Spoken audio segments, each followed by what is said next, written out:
Good morning, children. I hope you all are well and you all have received the new reduced syllabus that is introduced by the council, and most of you must have your books also. I am trying to send you the PDFs of the chapters that I am taking up. So after chapter 5, that was the last chapter of your section 1, we have come to know section 2, right? In section 2, chapter 6 and chapter 7 are skipped by the council this year because of the changes, because of this COVID-19 pandemic. We'll be coming to chapter 8, and the chapter 8 is parameters or indicators of development. Now in this chapter also certain part is skipped by the council, that is the introductory part, and limitations. Per capita income index is not being taken up, and quality of life index is also not being taken up. We will straight be coming to human development index. Now before we start with the human development index, I just wanted to tell you a little about the index. I hope you understand the index. Index is something which directs you into something, that is what holds into it. If you write in your copies, you make an index, you write the name of the chapter and then you make the index like that these are the contents in your chapter. Or maybe you are writing in the index column, you are writing the names of the chapters that you are covering in your notebook. So similarly, index is something which incorporates certain things, certain contents or certain arenas of human development, right? So if we talk about, we can say that economic development is in the previous chapter we did not study that chapter.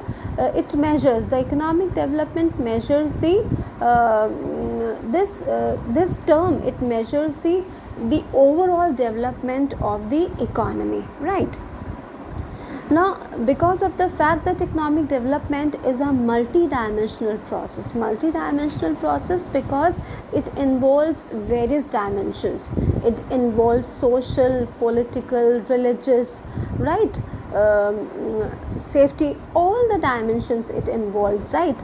Or you can say the social structure, the attitudes, the institutions, literacy, poverty, everything is incorporated into it. That is the economic development. So we say it's a multidimensional process, right? And it involves major changes. It involves, when you are saying development, that means you are moving from one stage to the other. So it involves major changes in the level of distribution of income, right? Composition of output, social structure, attitudes, institutions, eradication, and so on. All these things are incorporated into economic development. In fact, economic development involves the whole gamut of changes in the whole process of changes in the society. So just to understand this entire development process, the economists have taken several indicators. They are used in the recent times, right? Some indicators, they were income based, and some other indicators were indicating the physical quality of life index and so on. So all these have taken, but finally the latest index or the latest concept that is being evolved is the human development index. And this index has been developed by the United Nations Development Program, right? For the first time it was launched in 1990. That was the first report that was given by the UNDP, that is United Nations Development Program. And since then these development reports have been called for a new approach to economic development. And what do you mean by new approach? Previously the approach that was adopted was more focusing on the income concept, that is income is the basis. Income was considered to be the basis of economic development. Now this new approach, it is putting the human being, it is putting man, it is putting people at the center. The basic proposition of this new approach is that development of a nation should be measured not only by national income, that is of course a part, that is a very important part, as had long been the practice, but also by various other aspects of human development, such as life expectancy. Now life expectancy means that a child, a person, how long a person lives, that is what you mean by the maximum life limit of a person. That is what you mean by life expectancy. And then literacy, you all understand, education, political freedom is there, human rights, gender equality, all these things, all these propositions have been taken up in Human Development Index in order to be a wider index, right?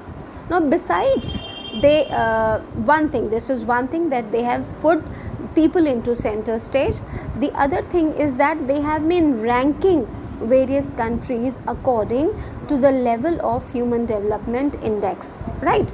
They are the UNDP, that United Nations program, they are ranking the various countries according to the level of Human Development Index. You might be thinking, how can we measure the level? That will be coming to later on, right? Now the centerpiece of these reports is the construction. Why they have proposed such a program, why they are chalking out such a program? The centerpiece or the main ambition of these reports is the construction of the Human Development Index. This measure has been enlarged and refined, that is, the composition of human development, it's a evolving process, and over the years the economists, they are getting changes into it in order to make it a better and wider concept. Now we come to what is human development first. As per the definition, as per the Human Development Report of 1997, human development as the process is the process of widening people's choices. Just now I told you that otherwise the other indexes, they have taken income as the only choice of human development, but here we are changing the concept. We have brought people at the center stage. So they say that human development is the process of widening people's choices as well as raising the level of well-being achieved by them. That by whom? By human beings. Because traditionally economic development has focused only on one choice, and that was income. But the concept of this human development has gone far beyond the income and well-being to cover all human choices. What are these choices? Economic choices, social choices, cultural choices, and political choices, for example. Now the purpose of this of development is to enlarge human choices, and obtaining income is certainly one of the main objectives of expanding choices, because you can only expand your choices when the income is there, right? But the concept of human development goes far beyond the income choice and well-being. There are many other choices such as education and literacy, health, physical environment, political freedom, all these things are also there. These choices are as important as income choice. So what this UNDP Human Development Report is saying, that income is no doubt important choice that has to be made by human beings, but this is not everything. This is a means only to attain various other choices, right? So, and what are the other choices that are also discussed with you? So the concept, so it is a broader approach, we can say, to development compared to traditional approach that was focusing on per capita income or the income aspect only. So to sum up, we can say there are certain propositions of this concept of human development. Let us see what are those. There are 5 points over there in your book. First point says that human development views people and the quality of their life as the center of development. That means the development is now measured by the people and their quality of life. That is, because the people are not just the instrument for producing commodities, but they occupy the center stage, right? Means it means the center of development means making progress equitable, that is everybody is progressing as developing, and broad based, that enables people to be active participants in the changes, right? This is the first proposition of human development. Then second is that human development is the end of all activities, right? The human development is the end of all human activities, that is, and growth, that is when we talk growth, it comes when we only focus on income, when we put income on the center stage. But here in this concept we are not keeping income on the center stage, we are keeping human being, people are the center stage. So we can say that human development is the end of all activities, whereas growth, that has money or income as the center stage, is only a means to achieve this economic or human development, right? Then third is the purpose of economic development is to widen, is to increase the choices of human beings. Then fourth point says human development is concerned with widening not merely income choices, that is the things which can be purchased with the income. Not only human development is concerned with the choices that are made with the help of income, but it also covers all aspects of human development, such as social, cultural or political. Just now we talked about education, health, everything. So human development embraces the entire society and not just the economy, right? This is important. And then fifth point says that human development is universal in nature. It applies equally to less developed as well as highly developed countries. This is the meaning, this is what you mean by human development, right? Now next thing that we'll take up is how to construct this human development index. Continuing with our topic, children, that is human development index, the last thing that we talked about is the meaning of human development, and then we talked about the propositions of the human development, and there were 5 points in that. Now the next thing that we are coming up is the how to construct, how to make this human development index, right? Human development, this concept has been an evolving concept. What do you mean by evolving? It is a developing concept, it is still growing, still many changes are made to this concept, right? The composite, that is the content of human development index, is the measure of average achievement of a country, that is how much a country is achieving overall. What is the achievement of a country in 3 basic dimensions? They have categorized, they have developed 3 dimensions covering every aspect of life of human development. What are these 3 aspects?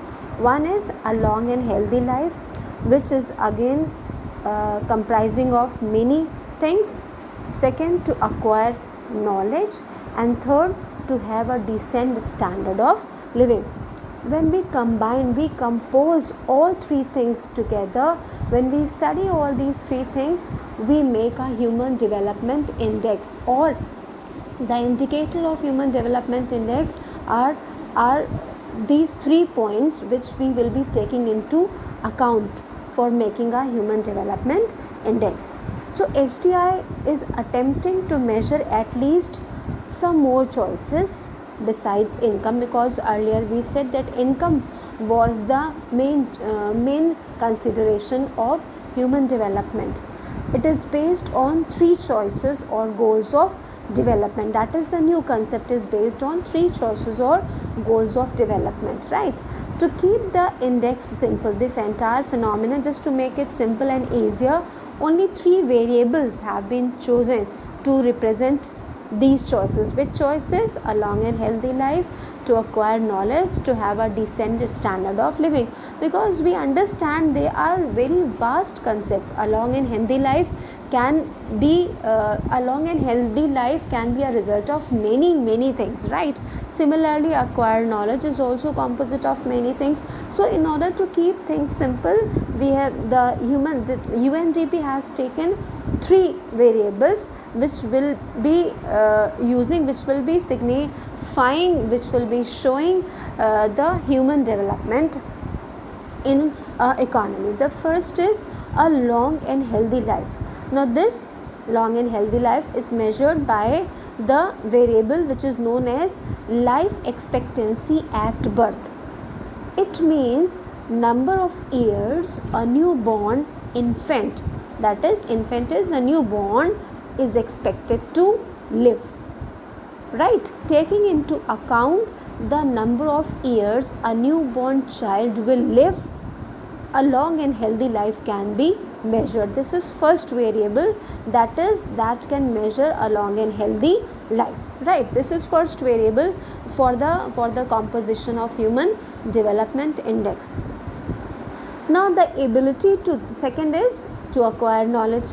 The ability to acquire knowledge is again measured by the combination of two variables. This individual variable can be measured by two variables. One, mean years of schooling. Now mean years of schooling means average number of years of school education received by people that are aged 25 and above, right? I repeat myself, mean years of schooling is measured by getting the average number of years of school education received by people aged 25 and above. The second variable for composing knowledge is expected years of schooling.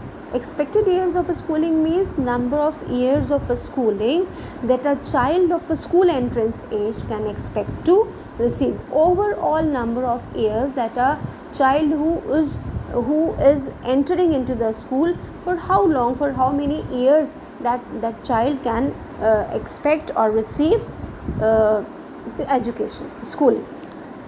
So these are two variables. The third is a decent, that is to have a decent standard of living, and this is a little bit technical, so you'll have to be very careful while you are listening this video, right?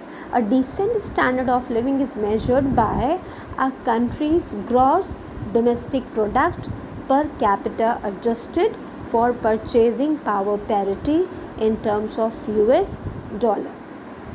Right, I know all these terms are very technical for you. I repeat, a decent standard of living is measured by a country's, just keep it in mind, your country, right? Gross domestic product per capita. Now gross domestic product, just to make you understand, just to make the concept clear for you, gross domestic product is the overall value of the goods and services which are produced by domestically owned enterprises in the country, right? The production value of domestically owned enterprises is gross domestic product, right? Now when this domestic product, this per capita is adjusted for purchasing power parity. Now purchasing power parity, it is something that you need to understand. It is a theory. This is a theory which is aimed to decide the adjustment, right, that is needed to be made in exchange rates between currencies that are in trade with each other. Now you know that your economy is an open economy where import and export takes place. So when you are importing and exporting, it is done on a rate of exchange, right? This rate of exchange stands for the international market. Okay, now when the adjustments are made in this exchange rate in order to make the value of goods similar in both the countries, which is actually not, then it is known as purchasing power parity, right? And we do this in terms of US dollar. It is done at par with US dollar. That is, we adjust our currency in terms of US dollar. Now for an international comparison of GDP. That is what we have to do. That is what we are doing, because it's an international phenomena. United Nations has developed it. So for an international comparison of GDP, your economy's GDP has to be compared with the other countries of the world, right? So they definitely differ. There is a great difference, vast difference between the GDP of your economy and the GDP of other economies, your economy being a developing economy and other economies developing also in developed economies. So there is a vast difference between the GDP of your economy and other economies. So for an international comparison, if a comparison is made between between your economy's GDP and other economies' GDP, so one has to, in order to balance the things, one has to convert the values of different currencies. Your currency is rupee and American currency is dollar. One has to convert the values of currencies into a standard currency, right? Your currency has some internal value and American dollar has also some internal value. But when you come in the international market, there is a rate of exchange. The way you purchase the commodity internally in your economy, in the market, you give a price. So internationally, when you are purchasing commodities from some other country, you pay your currency, that you are paying a price for that commodity, right? So in order to compare the currencies of two countries, one has to convert the values of different currencies into a standard currency. Now this standard currency, it is the standard practice to convert the currencies of different countries into US dollar, right, for international comparison. So generally the currencies are converted into US dollar. They are made to be equal to US dollar. Now you might be amazed, how can it happen that our country's currency can be made equal to US dollar? For this reason, this concept of purchasing power parity has been evolved. All right. Now what happens here? Even though converting GDP of a country to US dollar at market exchange rate for international comparison can give misleading conclusions. If we do not use the purchasing power parity and we try to convert our GDP to US dollars in terms of US dollar, that can lead to misleading conclusions, because your country's GDP will have a great difference with the GDP of US in terms of US dollar, right? So purchasing power of each country's currency, purchasing power is the power to purchase commodities, right?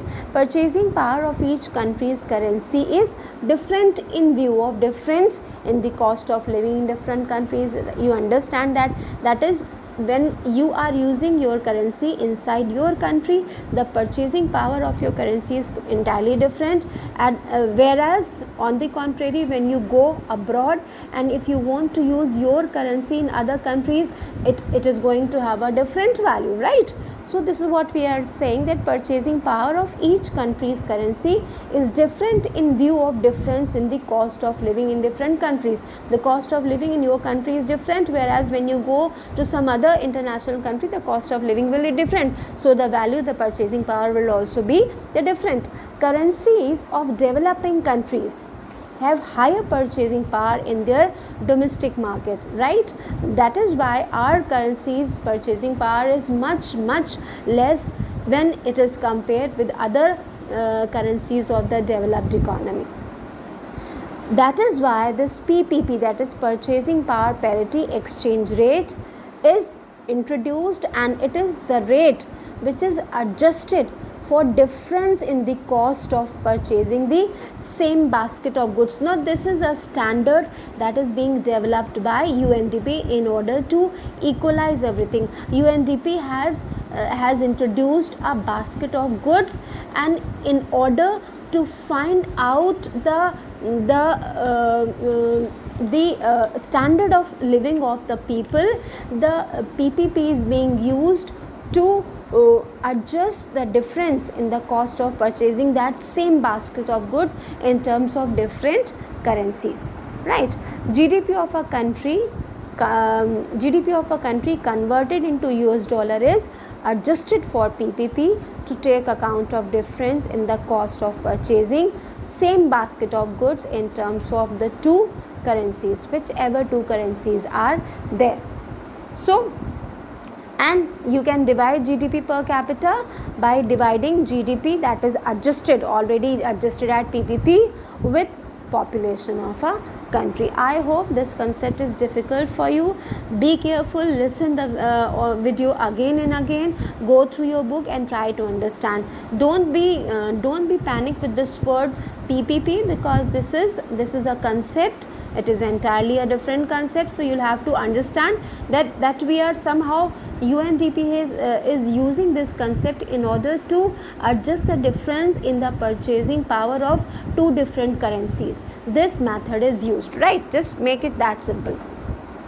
All right, so this is what you mean by PPP, or this is how the Human Development Index is made of. Initially, three variables have been, three propositions have been taken, three dimensions have been taken, and to measure those three dimensions we have taken three different variables, right? This is all about your PPP.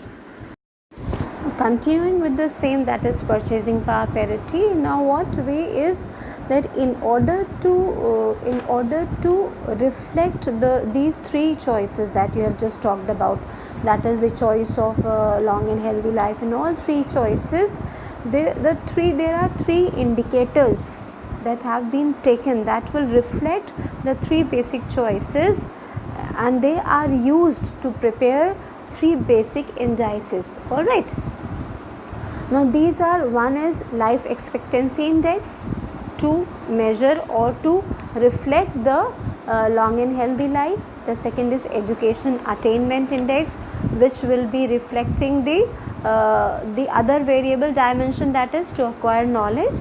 And the third one is adjusted gross domestic product index, which is used for to measure the decent standard of living. These three indicators, they have been used to reflect the three basic choices that are being used to prepare three basic indices. All right, now there are certain criticisms or problems, you can say limitations of this Human Development Index that we are seeing now. You can caption them, you can write them. These are problems or limitations of Human Development Index. That is, the first is that when we compare a composite HDI. HDI is an HDI which is made of several different parts, right? We are taking up the healthy life also, then we are talking about the knowledge, and then we are talking about the standard of living. These are different areas, they are different elements. So when we combine all these elements, we are preparing a composite HDI. So we face the problem of a common measure of these three dimensions of human development. That is, if to measure life expectancy, we are expressing life expectancy in years, right? And then adult literacy and gross enrollment ratio is expressed in percentage, and real income is measured in PPP adjusted dollars. So all three dimensions, or all three elements, they are expressed in different measures, right? So in order to reduce these indicators to a common indicator, that is something in which we can express all three choices, the actual progress in each indicator is measured as relative distance. Just be careful what I am saying. The actual progress in each indicator, three indicators are there. One is expectancy index, education attainment index and adjusted gross domestic product, right? Or you can refer to long and healthy life, acquired knowledge, and a decent standard of living. To measure the actual progress in these three indicators, it is measured as relative distance from a desirable goal. That means a desirable goal is being beforehand prepared by UNDP, right? So when we express these indicators, the goal is already given and we express them as a relative distance from a desirable goal, that is the maximum and minimum observed or expected values. So UNDP has suggested certain values, selected certain values for each of the three indicators. So to construct a human development index, fixed minimum and maximum values have been established for each of the three indicators. This all is important because this is what is there in the syllabus, the construction of human development index. Each of the three components of HDI is computed according to a general formula. The formula is index equal to actual value minus minimum value divided by maximum value minus minimum value. This is there in your book, you can see it. Now HDI, since HDI is a geometric mean of normalized indices of each of the three dimensions of human development, that is long and healthy life, right, to acquire knowledge and decent standard of living. What we are saying that it is a geometric mean of normalized indices of each of the three dimensions of these three. Performance of a country in each of these indicators, right, is expressed as a value between 0 and 1. We just said in the formula minimum value and maximum value. Minimum value is 0 and maximum value is 1. So each country would be at some point in the scale. The scale is from 0 to 1, between 0 and 1 for each of the three indicators, right? Equal importance is given to all the three dimensions that are being expressed just now of human development, taking the simple average of the three indices, that is life expectancy index, education attainment index and adjusted gross domestic product index, right? These are the three which would be between 0 and 1 for each country.